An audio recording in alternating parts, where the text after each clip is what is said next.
United States, as well as many other governments across the planet, have carried out an elaborate hoax designed to convince the public that fluoride is added to most water supplies to improve oral hygiene. This report will examine the facts. Hundreds of chemicals are added to municipal water supplies, all under the name fluoride. Sodium fluoride and its variants are the chemical byproducts of aluminum fertilizer, cement, steel, and nuclear weapons manufacturing.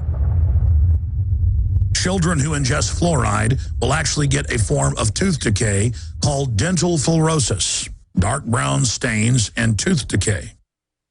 The American Dental Association recently put out a nationwide alert. In the memo, they warned parents not to make baby formula using fluoridated water. Fluoride is the active ingredient in many pesticides, like rat poison.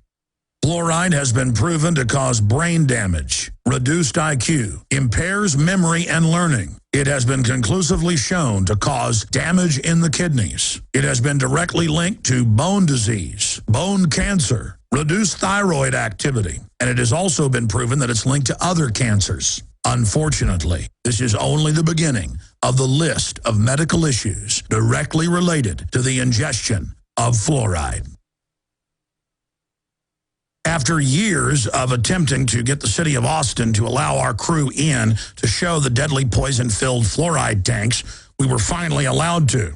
But the tour guide at the water treatment plant told us that it was their policy that we not shoot video. Well, it's our policy to show the people of Central Texas and the world who are being forcibly fluoridated to see the truth. It is our policy to resist tyranny. So here's the footage. Okay, that's what it is. So the storage tanks are in that building. So there's tank 2 and tank 1. And then this is a discharge line, like a return line for him to... Well, you know, we have things in containers. The tour guide even jokingly pointed out the fact that the fluoride acid would eat holes in the concrete and paint. See this corrosion here? This is not corroding just from the air. This is from acid vapors in here, okay? So they've had to go in and it looks like replace this, okay? They had to take it out, it looks like. Here you can see the pipes where they lovingly pump the carcinogenic, brain-eating chemical weapon into you and your children's water supply. This type of fluoride-based acid has the CDC's highest danger rating of number 4. Again, it is in the most dangerous class of chemicals with an MSDS health rating of 4. Life-threatening, major or permanent damage may result from a single or repeated exposure. Organ failure, cancer, the list goes on and on, all purposely pumped into your water supply. If sodium fluoride and its other variants are so dangerous, then why are more than 70% of U.S. cities forcing it on their citizens as a form of forced medication? Eugenics is the long-standing plan of population control and domination being quietly carried out by those who are determined to bring about a one-world government and a new world order. Fluoride was used by the Nazis to poison the water in the concentration camps and slave labor camps.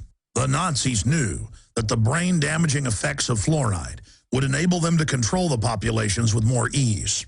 Today, fluoride is being forced upon Americans in more than 70% of the country. This is not law, it is a federal mandate. Because the population is becoming aware and medical doctors are speaking out, the feds are now lobbying states like Arkansas to pass laws commanding local governments to add high levels of sodium fluoride to their water supplies. As Americans are becoming more educated about the issue, many activists are standing up to water fluoridation and laying the groundwork for taking it out of their water supply.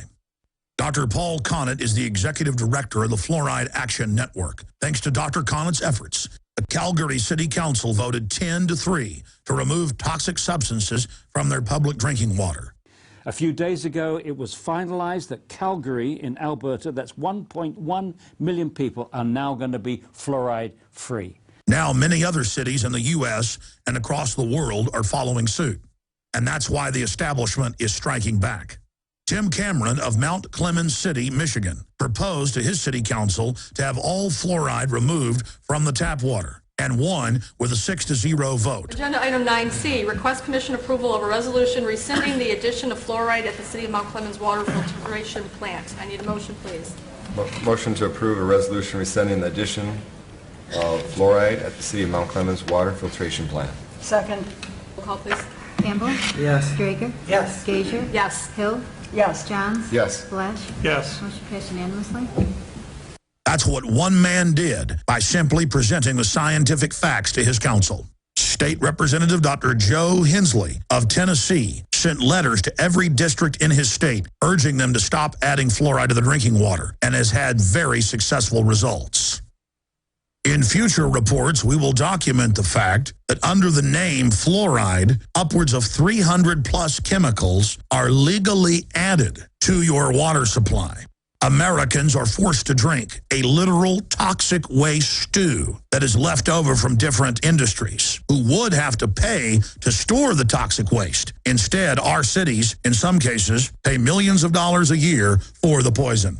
The good news is people all over the world, not just the United States, are waking up. Right here in Austin, we're seeing more and more restaurants advertising that they have fluoride-free, healthy, clean, filtered water. Our reporter, Darren McBreen, traveled to one of these restaurants to talk to the owner. Darren McBreen.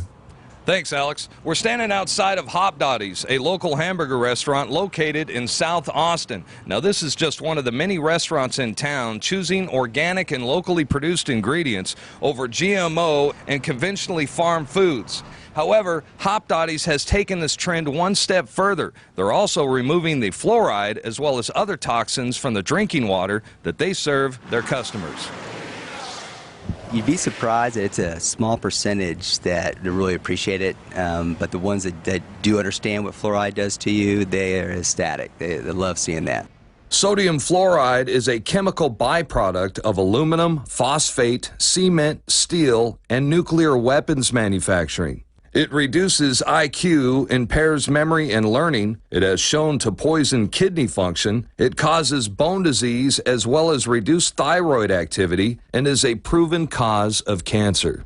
Well, not only is it bad for humans, it's also bad for animals of all kinds as well. I just don't understand why fluoride needs to be in the water to begin with. I do not think it belongs in our water supply. I said it's for promoting like tooth health, oral hygiene and stuff like that. It's supposed to be good for your teeth. Anything in the water supply doesn't sound like something that I'd be for. So if I know something's being put into a water supply that doesn't necessarily have to be there, I'd rather it not be there. Back in elementary school, they made you like gargle that stuff and like wash your mouth out with it. But I just remember it made me sick every time I had it. So it's like, I don't know if it needs to be in my water. I think it's just awful. I don't think anything should be added to the water supply that doesn't need to be added. And it just sounds scary. Anything that's being put into a city's water supply without everybody's consent. So would you like to see all the restaurants turn the corner like you are and remove the fluoride from the drinking water that they serve their customers? Well, I like to see the city turn the corner and remove all the fluoride and not burden everyone with putting RO systems in their restaurants. I think that'd be the best way to do it. But I think that we can get the word out by doing that, and I would love to see more restaurants do that.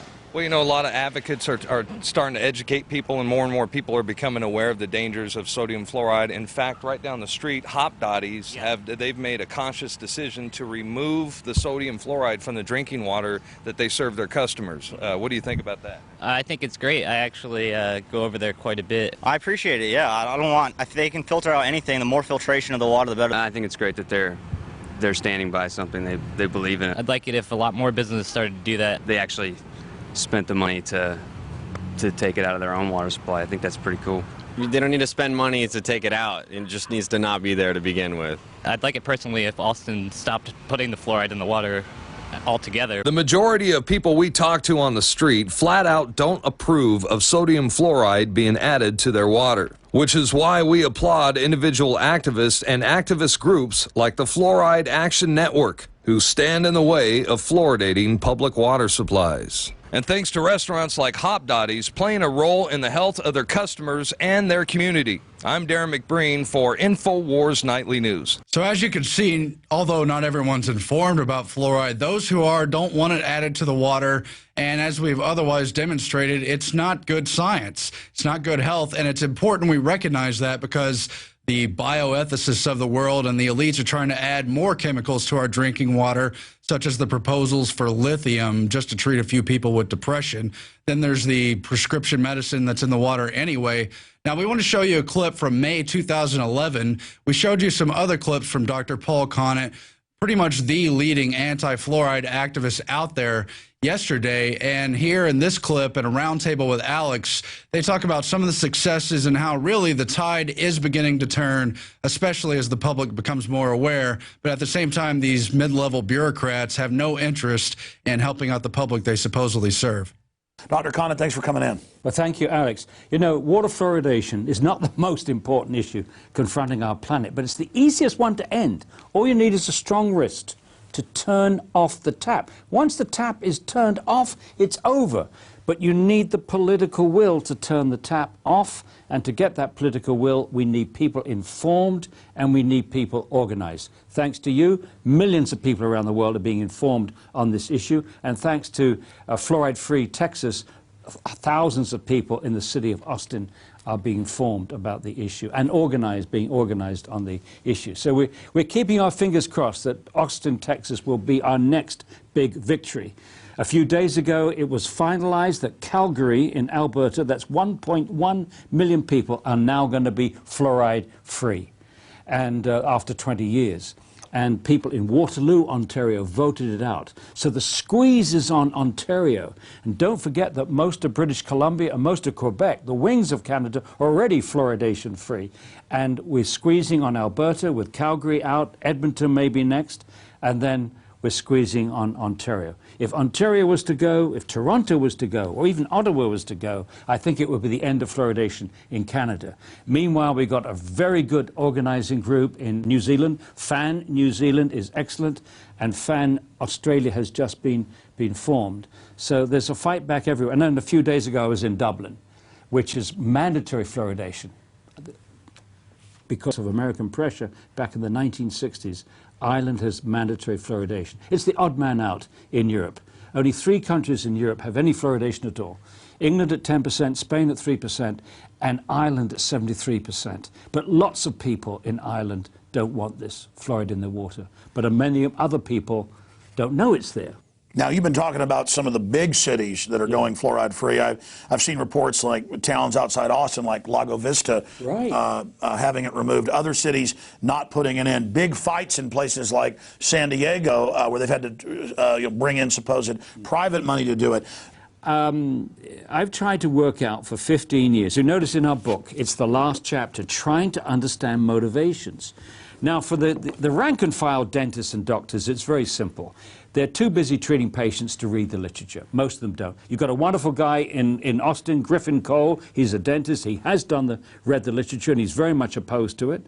Very important man, Griffin Cole. But most dentists and doctors don't have time to read the literature. We do, of course, 3 professors here, retired professors at that. Then you've got the people in the middle of the bureaucracy. Basically, they are trained not to question policy. Policies determined in Washington or in the state. It's like the military. They follow orders. They follow orders, literally. And the CDC, remember, is in uniform. It's a uniform branch of the Department of Health and Human Services, CDC. They're in uniform. Surgeon General. Yes, you say, it's a chain of command. So don't expect the middle bureaucrats. Don't expect the health officers in the cities to... And then the big chemical companies, they lobby the politicians that give the orders to the bureaucrats, who give the orders to the unquestioning minions that then put it in our water. And meanwhile, it's a pesticide. I mean, they had a guy in California a few months ago who went into a house that was being gassed to kill bed bugs. Yeah. He walked in, a homeless guy, for like a minute, and it killed him.